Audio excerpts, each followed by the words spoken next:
बहू, प्यारी बहू। क्या हो गया मम्मी? आज तक अपनी सगी बेटी को प्यारी नहीं बोला, डायरेक्ट बहू को प्यारी बहू। अब तू ना मेरी टांग मत खींच। पता नहीं अभी किस बात पर बहू के सिंग प्रकट हो जाए और वो दौड़ पड़े मेरी तरफ। हाँ मम्मी, सब सुन रहा हूँ मैं। अरे बेटा, तूने मेरी वक्त पर सुनी होती ना तो आज मुझे इतना ना सुनाम पड़ रहा होता। कोई बात नहीं मम्मी, अभी नई नई है, वो सब समझ जाएगी। और फिर होता है मुश्किल मम्मी थोड़ा तो। क्या मुश्किल होता है भैया? अरे लव मैरिज वाली बहू को अपनाना। अब बातें हो गई हो तो बहू को जगा भी दो। मैं जगा दूंगा, आप लोग ये देखो, अभी शांति नहीं आई है। अरे हाँ, मुझे तो कॉलेज भी निकलना है, अभी तक नाश्ता नहीं बना है। ट्रेन भी टाइम पर आ सकती है लेकिन शांति मैडम कभी नहीं। अरे अरे, आ गई मैं, आ गई आ गई आ गई। बहुत मेहरबानी। चलो अब जल्दी से सुना दो। मैं क्या सुनाएगी? अपने देर से आने का बहाना। अरे हाँ माँ जी, वो बहाना नहीं होता। खैर छोड़ो, मेरी मजबूरी को कोई समझता किधर है। आपको पता है आज मेरे बंटू का पैर ना चूहा खा गया है। फिर क्या हुआ? फिर क्या, मैंने सुई धागे से उसका पैर ठीक कर दिया। सुई धागे से? बंटू आपका बच्चा नहीं है क्या? ना ना, वो तो मेरा गुड्डा है। हर दीदी, शादी की उम्र आपकी हुई है, अभी मेरी नहीं हुई। तुम जाकर नाश्ता बना दो। शांति किचन में जाती है और नाश्ता बनाने लगती है। राहुल भी नाश्ता करके ऑफिस चला जाता है। मम्मी मैं कॉलेज जा रही हूँ, और आज कोई ड्रामा मत करना। कॉलेज से आकर मुझ में दम नहीं रहता कि मैं कुछ भी सुन पाऊँ। अरे ठीक है पे, जा आराम से जा। किरण कॉलेज चली जाती है और निर्मला अपनी बहू को जगाने। वैसे सही है, मेरे को लगा था कोकिला मोदी जैसी सास बनेगी आप, लेकिन आपकी बहू तब तक सो रही है। वो जब तक सोती है तब तक ही अच्छी लगती है, जागने के बाद तो हमें भी छिपने के लिए बिल ढूंढना पड़ता है। निर्मला प्रिया को आवाज लगाती है और थोड़ी देर में प्रिया जागकर बाहर आती है। राहुल कहाँ है मम्मी जी? वो तो ऑफिस गया बेटा। और ननद जी? वो कॉलेज गई। अच्छा। और शांति क्या बना रही हो नाश्ते में? खैर छोड़ो, जो भी बनाया दे दो, जल्दी से भूख लग रही है। अरे बहू पहले नहा तो लेती। निर्मला की बात सुनकर प्रिया उसकी तरफ देखते हुए कहती है, मम्मी जी, मम्मी जी आपसे ही उम्मीद नहीं थी। अरे आप क्या चाहती है, मैं भूखी मर जाऊं? मेरा पति ऑफिस जाता है तो सास मुझ पर अत्याचार करती है। आप ये मत सोचो कोई नहीं देख रहा है, ऊपर वाला देख रहा है सब कुछ। अरे अरे बेटा, मैंने तो सिर्फ नहाने को बोला है। वही तो मम्मी जी, आप तो चाहती है ना इतनी ठंड में नहा कर मेरी तबीयत खराब हो और मैं निपट जाऊं, और फिर आप राहुल जी की शादी किसी और से करवा दो।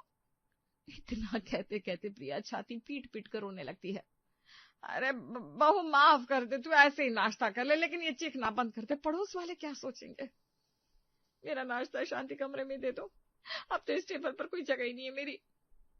शांति प्रिया का नाश्ता लेकर उसके कमरे में जाती है और कहती है, दीदी ये लो नाश्ता। ये लो नाश्ता? शांति तू भी मुझे इस घर की मेंबर नहीं मानती ना, इसीलिए ऐसा कह रही ना, ये लो नाश्ता। अरे नहीं दीदी, मैंने तो बहुत इज्जत से बोले लाए, ये लीजिए नाश्ता। कोई बात नहीं, कर लो।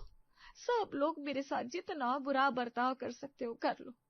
मेरा आदमी आएगा ना तो एक एक को देख लेगा।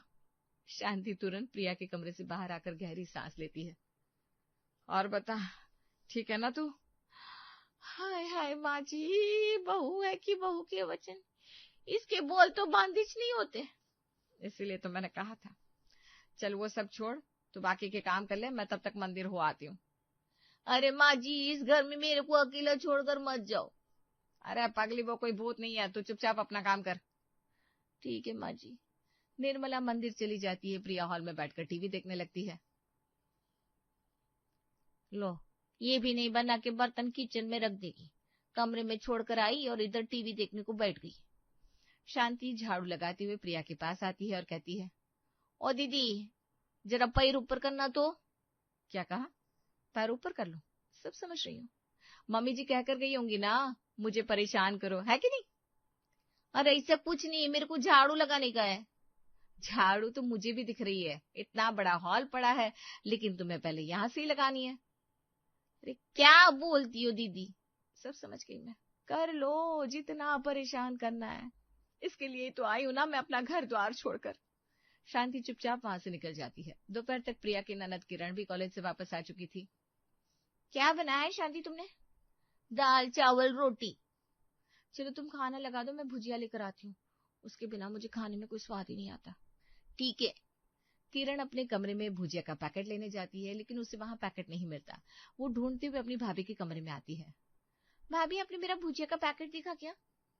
दीदी, क्या मतलब है आपका? क्या मतलब क्या? मेरा भुजिया का पैकेट और क्या? आप मुझ पर चोरी का इल्जाम लगा रही हैं। अरे मैंने ऐसे कब कहा? ना दीदी ना, कुछ ना कहकर भी आप बहुत कुछ कह गई। आज आपने अपने दिल की बात कह दी ना, अब तो इस घर में मुझे चोर भी बना दिया गया। भाभी, ऐसा कुछ भी नहीं है। किरण अपनी भाभी के कमरे से बाहर आ जाती है और शांति के हाथ में भुजिया का पैकेट देखकर कहती है, ये कहाँ से मिला? किचन में पड़ा हुआ था, और क्या, मैंने थोड़ी सी न बनाया है। पहले ही मिल जाता तो अभी अभी जो देख कर आई हो ना, वो नहीं देखना पड़ता। अब वो आदत डाल लो आप ऐसे छोटे मोटे भूकंप की। सब भैया की मेहरबानी है, क्या कर सकते हैं हम भी अब। प्रिया अपने कमरे में लेटी हुई बोर हो रही थी और उसने अपनी सहेली कशिश को फोन किया। और बताओ मैडम साहिबा, लव मैरिज हो गई अब तो? अरे हाँ यार, मेरा तो हमेशा से था, मैरिज करनी है तो लव ही करूंगी। मैं तो खुद ही सोच के हैरान थी कि तेरे घर वाले मान कैसे गए। अब वो तो भगवान की कृपा है। ज्यादा खुश मत हो, तेरी बेस्ट फ्रेंड हूं मैं। ये तो राहुल जी तुझे झेल रहे हैं। अरेंज मैरिज वाला होता ना तो तुझे एक ही दिन में मायके छोड़ाता। अरे, अपनी बेस्ट फ्रेंड की बेइज्जती करते हुए तुझे शर्म नहीं आ रही? जा, मुझे तुझसे बात ही नहीं करनी। इतना कहकर प्रिया फोन रखकर छत पर टहलने चली जाती है। वाह, कितना अच्छा मौसम है। मैंने फालतू में उसे फोन लगाकर अपना मूड खराब किया। अरे प्रिया बहू, कैसी हो?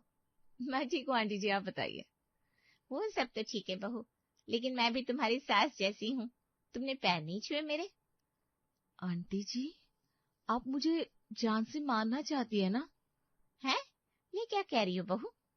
साफ साफ दिख रहा है मुझे। आप दूसरी छत पर है, मैं यहाँ। अब मैं आपके पैर छूने झुकूंगी तो नीचे नहीं गिर जाऊंगी? अरे पर हम किनारे पर थोड़ी ना है।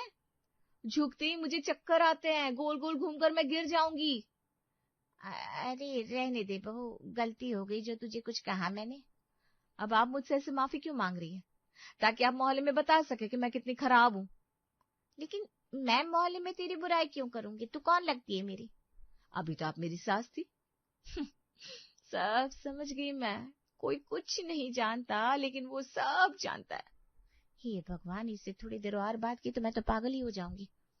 आप मुझे पागल बोल रही हैं? गीता बिना कुछ कहे चुपचाप वहां से चली जाती है और प्रिया नीचे आ जाती है।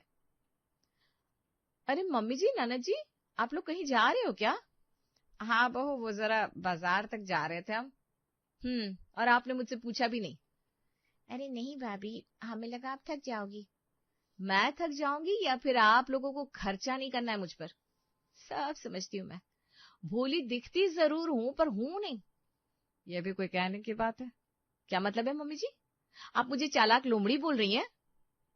लोमड़ी? भाभी, लोमड़ी कहाँ से आई अब? इससे पहले कि सारा जंगल यहाँ आए, बहू तू भी तैयार होकर आ जा और हमारे साथ चल। अभी आती हूँ। प्रिया तैयार होकर सबके साथ बाजार आ जाती है। बहू देख ले, कोई साड़ी पसंद आ रही हो तुझे तो। अरे हमारे यहाँ ऐसी कोई साड़ी नहीं जो पसंद आए। मम्मी देखो ना, ये सूट कैसा लगेगा मुझ पर? अरे मैडम, आपके ऊपर तो सारे रंग अच्छे लगेंगे। चलिए मम्मी जी, हमें यहाँ से कुछ नहीं लेना। क्या हुआ बहन जी?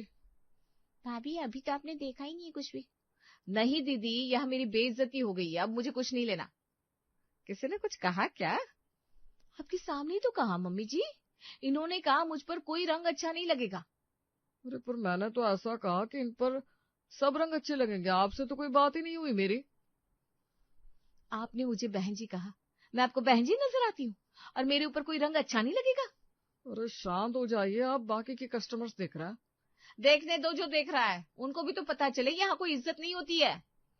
मम्मी, अब ये लोग सिक्योरिटी बुलाकर भगाए, अपनी इज्जत अपने हाथ में लेकर भागो यहाँ से। चल चल बहू, घर चल। निर्मला और किरण प्रिया को लेकर घर आ जाते हैं। आज तो बाल बाल बच गए, अब कभी उस दुकान पर नहीं जाएंगे। दुकान छोड़ो मम्मी, मैं तो उस गली से निकलूं भी ना। चलो मैं पढ़ने जा रही हूँ, खाना बन जाए तो बुला लेना। शांति भी आज जल्दी चली गई, बहू को ही बोलती हूँ कुछ बनाने को। ठीक है। निर्मला प्रिया को आवाज देकर बाहर बुलाती है।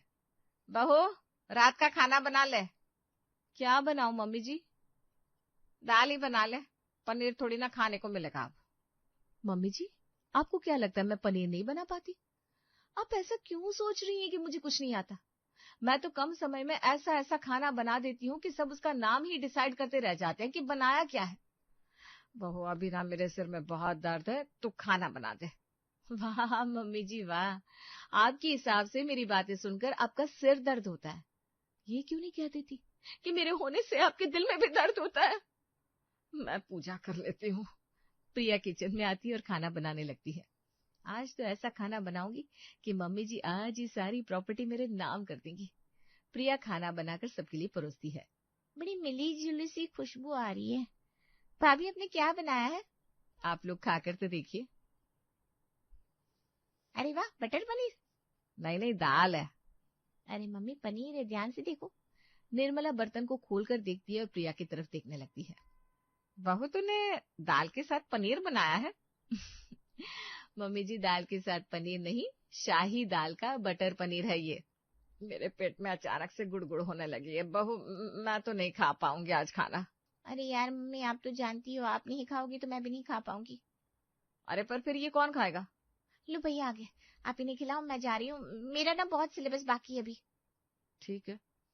किरण और निर्मला बिना खाए अपने अपने कमरे में चले जाते हैं और राहुल खाना खाने के लिए बैठ जाता है। मम्मी और किरण बड़ी जल्दी उठकर चले गए। मैंने बनाया ना खाना, इसलिए कोई नहीं खा रहा है। ऐसा भी क्या बना दिया तुमने? जितना दिमाग मैंने तुम्हें इम्प्रेस करने में नहीं लगाया, उससे ज्यादा लगाकर आज मैंने ये दाल विद पनीर बनाई थी। हाँ? क्या? सुनकर ही मन कर रहा है, अब जल्दी से खिला भी दो। हाँ ये लो। प्रिया राहुल को खाना खिलाती है और जैसे तैसे खाना खाकर राहुल कमरे में सोने चला जाता है। अगली सुबह निर्मला राहुल को अपने कमरे में बुलाती है। राहुल बेटा, जरा यहाँ पर आना तो। आया मम्मी।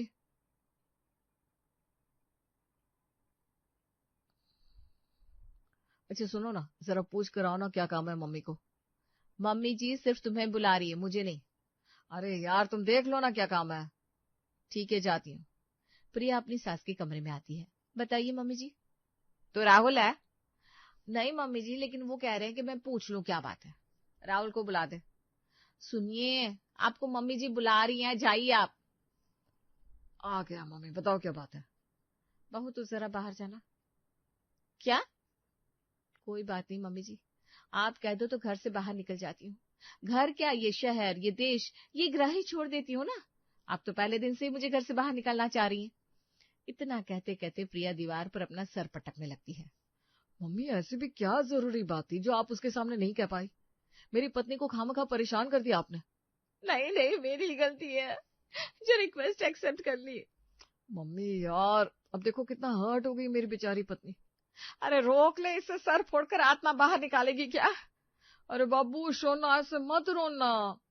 प्रिया रोते रोते अपने कमरे में चली जाती है और किरण निर्मला के पास आती है। क्या मम्मी, क्या हो गया? अरे यहाँ तो कुछ ना होते हुए भी अपने आप इतना कुछ कैसे हो जाता है। मैं तो बस राहुल से ये कहने वाली थी कि पैसे जोड़ लिए मैंने, बहू के लिए अंगूठी बनवा ले। अब ये बात बहू के सामने थोड़ी ना करूंगी।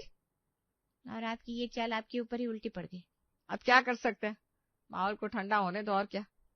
राहुल प्रिया को मनाकर ऑफिस चला जाता है और दोपहर के वक्त किरण घर में यहाँ वहां घूम रही थी। क्या ढूंढ रही हो दीदी? शांति भाई, एक तो मेरे कपड़ों का कोई ठिकाना नहीं रहता यहाँ, अब सूट नहीं मिल रहा है मेरा। अब का सूट वो नया वाला क्या? हाँ वही, वो तो मैंने देखा था भाभी के कमरे में। पक्की बात है ना? फालतू का रोना पिटना चालू कर देंगी नहीं तो वो। अरे हाँ सच्ची। फिर ठीक है, अभी देखती हूँ। मेरा सूट वहां क्या कर रहा है? किरण अपनी भाभी प्रिया के कमरे में आती है। भाभी। हाँ ननद जी। आपने मेरा सूट क्यों पहना हुआ है? अरे मैं तो बस देख रही थी। तो आपने मुझसे पूछा भी नहीं? ननद जी, अब मैं इतनी पराई हो गई?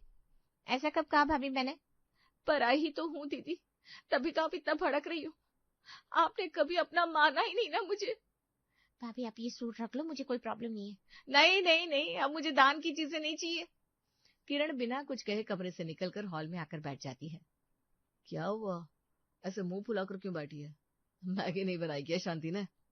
भैया आप तो रहने ही दो, अपनी पत्नी को समझाओ ना। तुम उसे परेशान करना बंद कर दो। बता दिया था उसने मुझे फोन पर। एक सूट की ही तो बात थी। अब तो अपनी भाभी की थोड़ी भी रिस्पेक्ट नहीं कर सकती। भैया ऐसी बात नहीं है। अरे क्यों बोल रहे हो उसे कुछ? गलती तो मेरी है ना, जो घर के लोगों को अपना समझ बैठी। यहाँ तो कोई मेरा है ही नहीं। देखा, उसे कितना बुरा लग गया है। अरे बस राहुल, अब ठीक है, तू भी जानता है ना किरण की आदत।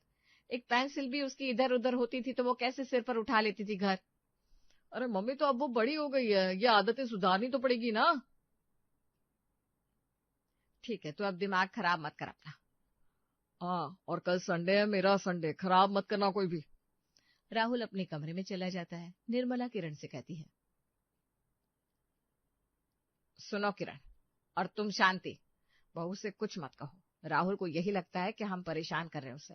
अब कोई कुछ नहीं बोलेगा, समझ गए? समझ गई। मैं तो पहले दिन ही समझ गई थी।